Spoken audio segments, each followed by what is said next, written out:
So today we're gonna be ranking the best and worst in horror that I saw this year. So for this list, it's gonna be mostly movies that I saw in theaters and kind of a few streaming movies, but I kind of stayed away from stuff that I knew I wasn't gonna like or that I heard was bad. So I only have 21 movies here.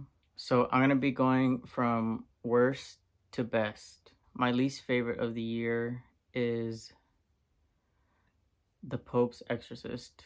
I don't get this movie. I know people like it for it being like ridiculous and stuff, but I just don't get it. I don't like it. It was the worst. I couldn't even finish it. So that's going at the bottom. Next, the biggest disappointment of the year, The Exorcist Believer. Now, I'm not really the biggest fan of the original, but I still think it's a good movie. Like, it's pretty shocking. And this remake was watered down so much, or not a remake. This revival of the series was like so watered down. Like, what was the point of it? Such a letdown. Next, and the F tier, Swallowed. I watched this on a recommendation because I heard it was like disturbing or whatever, and it was just weird. I didn't get it. I didn't really like it at all for that one. Those are really the only movies that I think were like terrible and pretty much unwatchable. Then the next tier, It Lives Inside. Now, I feel like this was such wasted potential. I don't know that much or pretty much anything about Indian culture, and I still feel like I don't know that much about Indian culture. It was so generic. They had a chance to make something foreign for like Western audiences, and I feel like I've seen this movie before like a million times. And then the protagonist was so unlikable, like so many times I was just like, why don't you just communicate with your mom? It will like solve most of your problems. And I don't know, I guess when you can't root for the main character, you just get frustrated watching something. I don't have a good time with it. Okay, next, I kind of went in with low expectations for this. I guess that kind of paid off because I think The Nun 2 it's still bad, but I think it's a little better than the first Nun. Maybe it's because I feel like the first Nun, there was like two or three characters at most. And then this one, there's a whole cast of new characters. It's still just jump scare after jump scare, and once you've seen one, you've seen them all. And I'm not that big of a fan of the Conjuring universe, so I don't really feel that much about these movies. Yeah, that's all I have to say. Another disappointment that I had kind of high hopes for. I saw the trailer and it looked pretty cool. Infinity Pool. I don't know. This was just kind of weird and also kind of boring. I love weird shit. Weird movies are my thing, but this was just, I feel like there was a concept, but they didn't know how to flesh it out. And I felt the same way about last year's David Cronenberg's movie. What's it called? The fuck was it called?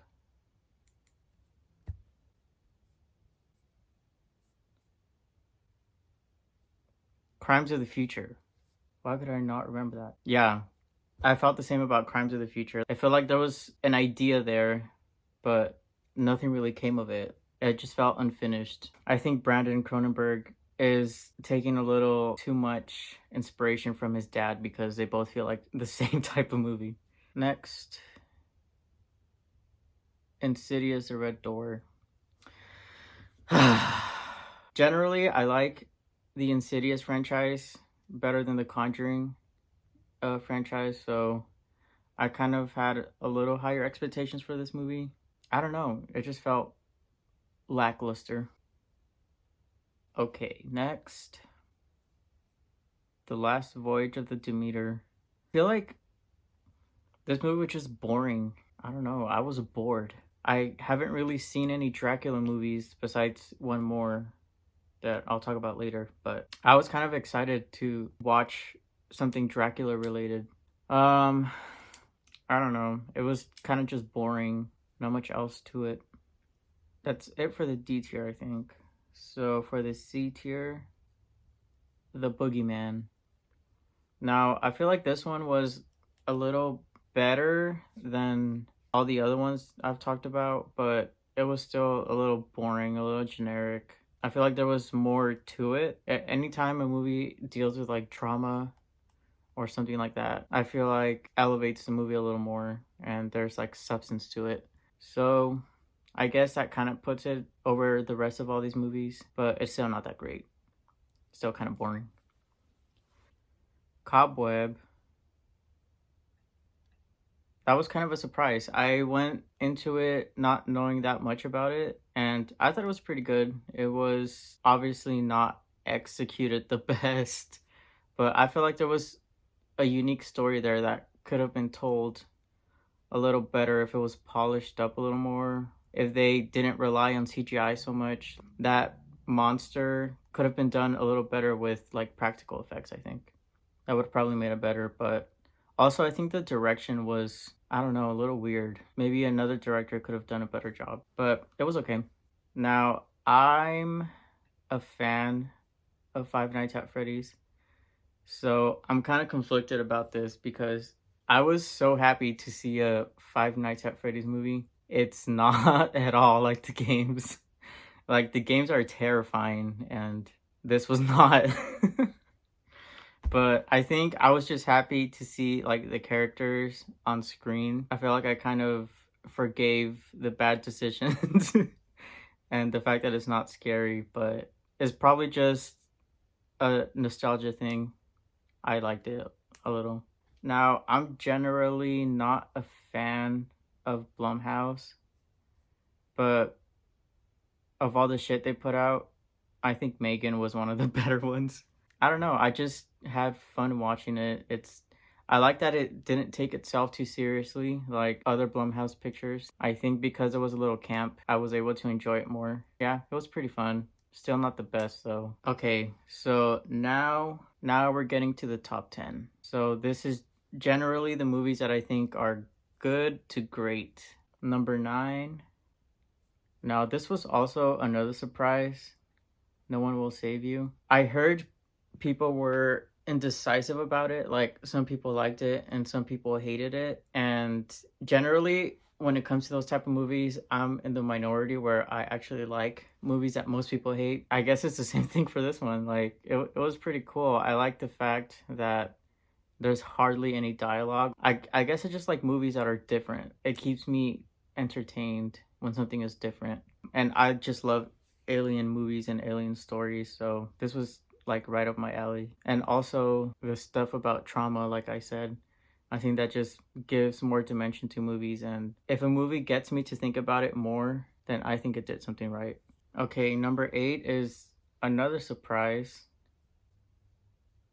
This is Wasera, the Bone Woman, one of two foreign movies. Yeah, two foreign movies that made it to my list. I'm gonna keep an eye out more often on foreign horror movies because I feel like I'm sleeping on them because a lot of them are actually really good. And this one was pretty cool. I love, like, my type of horror is like body horror, and this had some of it, like the breaking of the bones and the twisting of the bodies. Like, it was so cool to watch. Again, with the trauma storyline.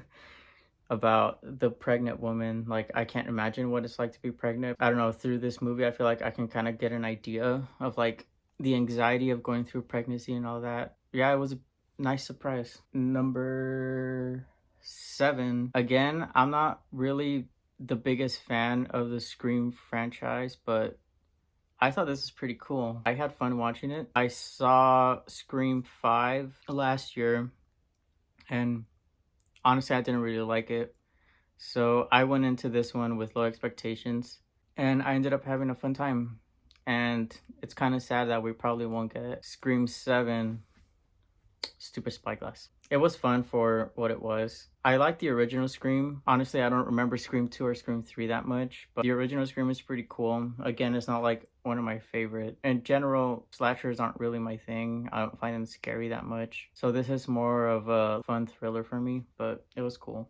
Okay, number 6 was another surprise.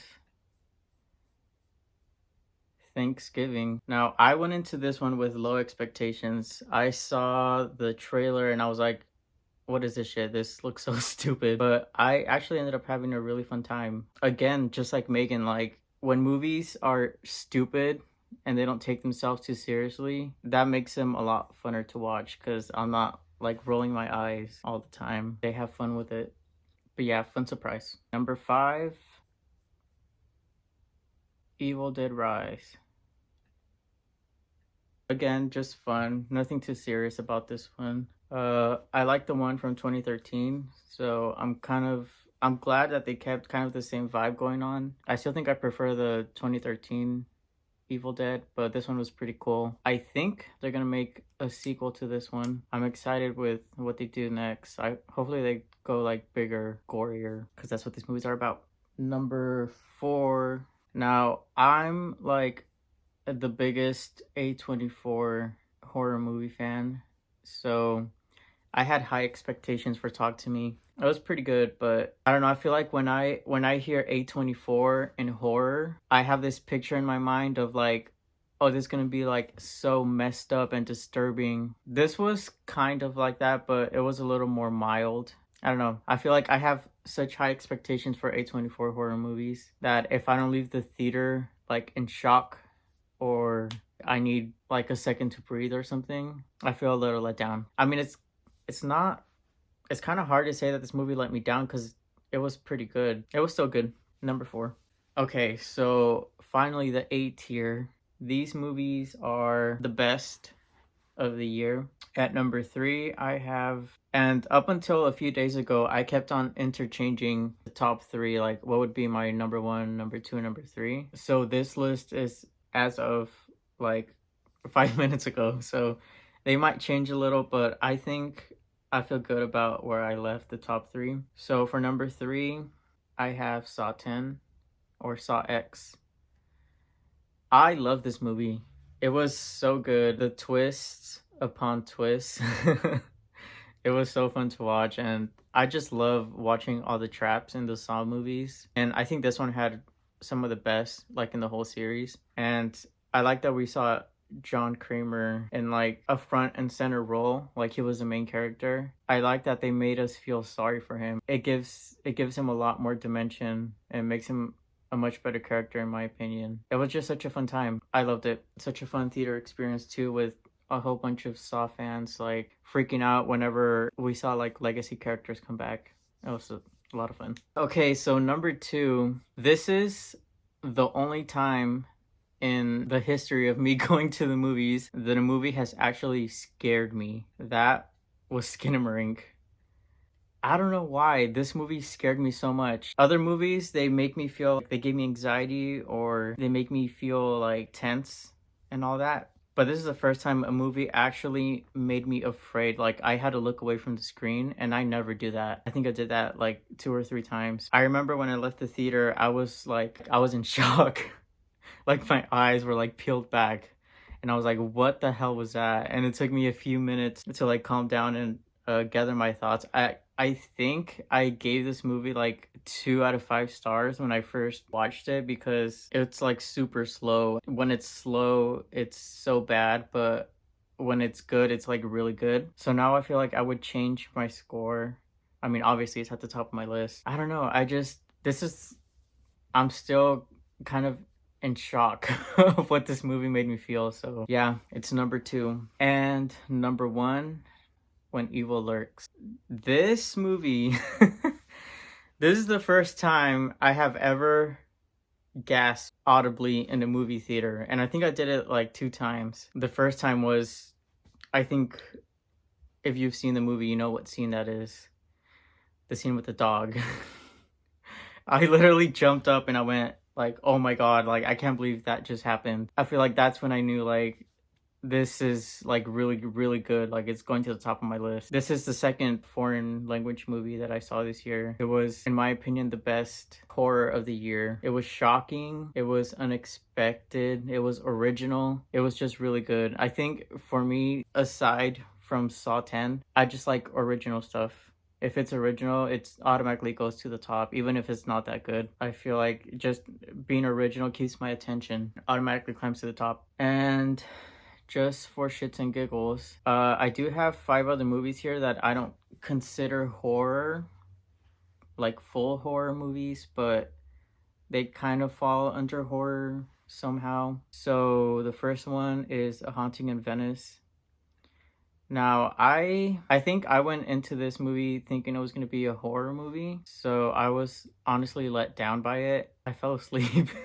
I fell asleep during the theater, so I missed quite a bit of it, but I would say it wasn't a bad movie. I just had different expectations for it. So it's going at the end of the C tier list. Honestly, I just watched it for Michelle Yeoh. She was only in it for like 3 scenes. So I kind of felt a little let down when she, spoiler alert, when she got killed off, like right away. Okay, next. Now, Beau is Afraid. If we're not talking about horror movies, I think this is one of the best, like technically speaking, that came out this year. But for this list, I think it's gonna go behind Saw. I liked it. I think the only problem I had with it was the third act was way too long. That whole forest sequence, I feel like that could have been trimmed down a little bit. It would have made the 3-hour movie like 2.5 hours, and it would have been fine. I feel like it was too long, and I didn't get to see it in a Dolby theater, so I was stuck in one of those old hard seats for 3 hours. Actually, for like 3.5 hours because of the previews. I was so tired sitting down for 3 hours. But it was good, I think. Probably my least favorite from Ari Aster. It was still a good movie. The Haunted Mansion. Honestly, I just went to see this movie because I have AMC A-list. I mean, why not? I'm not paying extra for this movie, so it was like an afternoon where I had nothing to do, and I just decided to go see it. Honestly, this wasn't that bad. Like, it's not great. I don't know. I had fun. Probably put it above The Boogeyman. I don't know. It's kind of weird to put this movie next to this one because I feel like they're completely different. Like, this is a comedy and this is a horror movie, so it's kind of hard. I'll stay there. A Knock at the Cabin. This was pretty good, but the only reason I won't say this was one of the best is because when I think of M. Night Shyamalan movies, I'm expecting a twist. I'm not sure if this had a twist, and if it did, it wasn't a good one because I wasn't shocked or anything. But it was still pretty fun. I put it at the bottom of the B tier. It was a fun watch. I don't think I'll watch it again. Okay, and last, Renfield. I feel like similar to Thanksgiving. Actually, I'll put it right above Thanksgiving. I liked it. I liked Renfield. I had low expectations, so I was surprised when it was not that bad. And honestly, I'm not the biggest fan of Nicolas Cage. Some of his performances, they're way too goofy to be taken seriously. But here, I feel like he was used really good. I don't really like comedy horrors that much, but this one was pretty fun. So that's my best and worst of the year. Do you agree with my list or not? All right, bye.